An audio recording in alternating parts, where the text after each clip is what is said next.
Hello students of class 8. In this video I'm going to continue about the rivers of the North America. In the last video I've discussed about different types of the rivers. So today first the river that I'm going to discuss in details is the St. Lawrence River. Okay, the source of St. Lawrence River is Lake Superior. It is having its mouth in the Atlantic Ocean region,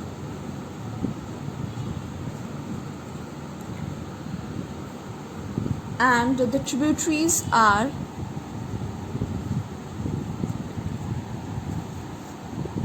Hudson,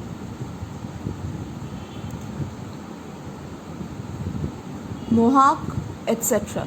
Now let us see this St. Lawrence River and let us go through in details about this St. Lawrence rivers by looking into this map.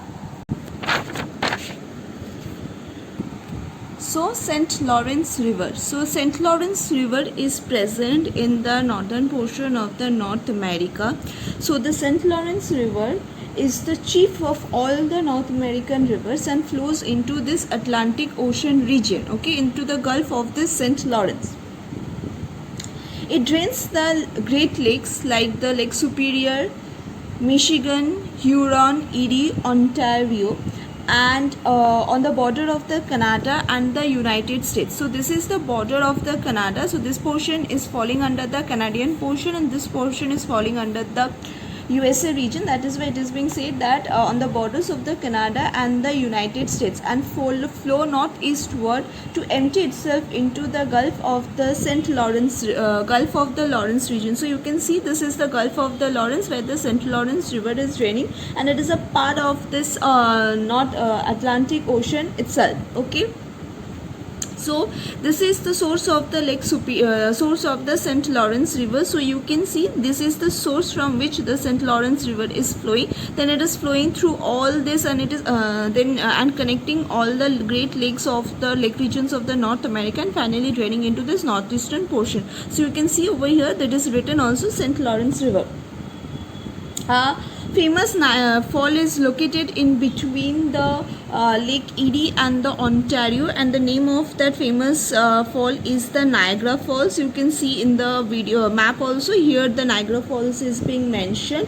So to avoid the waterfalls, a canal has been made in this particular region, which is known as the Welland Canal, which is already been under the construction. It is made navigable from this Atlantic to port of Duluth at the western end of the Lake Superior.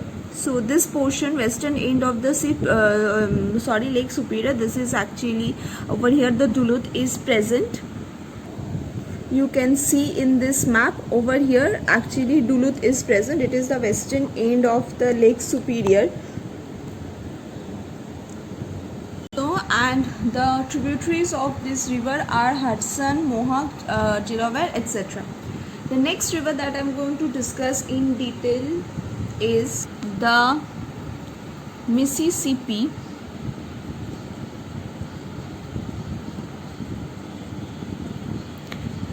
Missouri River, which is the longest river of the North America.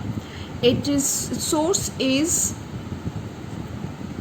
Itasca Lake,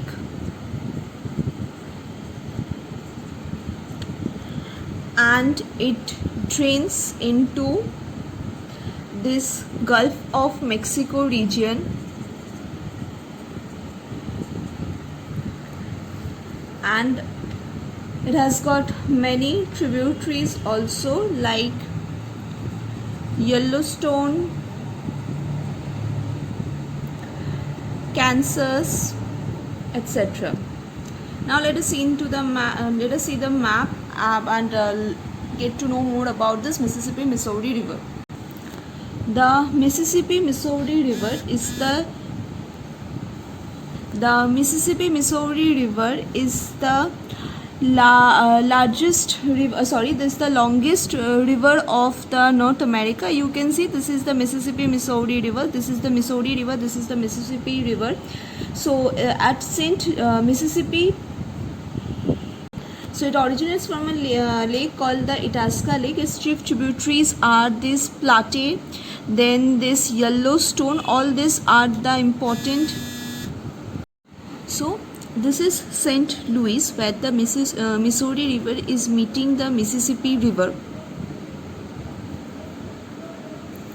Major tributaries of this Mississippi are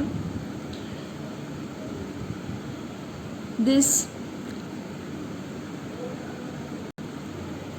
Platte River, then Yellowstone River, then the Kansas River. Okay, and it is coming from the Rockies portion or from the western Cordillera section, and the Ohio River. So Ohio is another important tributary of this Mississippi Missouri River, and it is coming from the Appalachian Mountain region.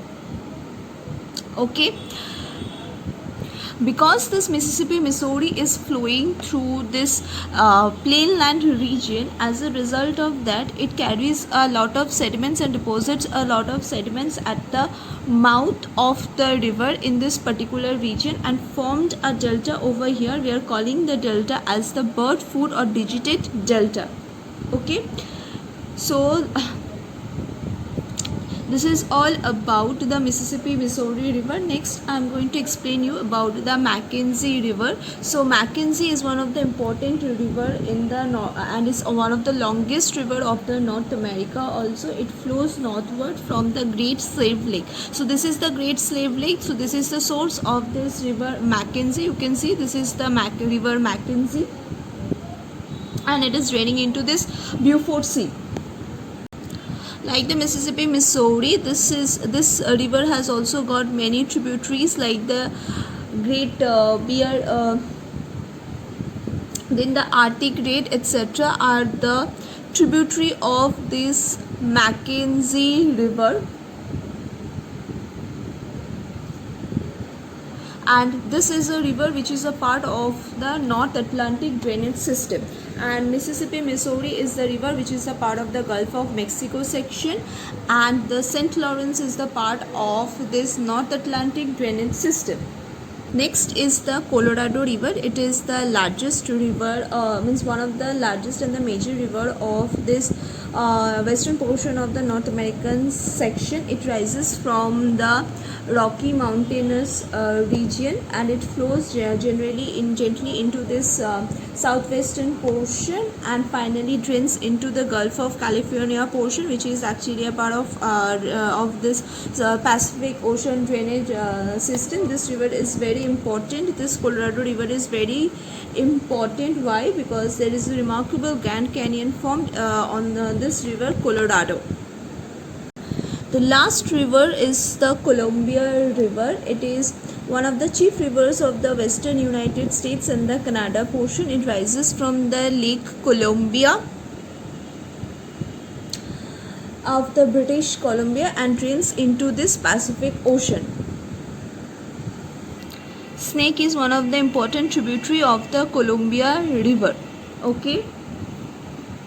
So this is all about the drainage system of the North America. We have covered almost all the drainage portion or the drainage sections of the North America: the Atlantic Ocean drainage system and Arctic Ocean drainage system, Gulf drainage system, and the Pacific Ocean drainage system.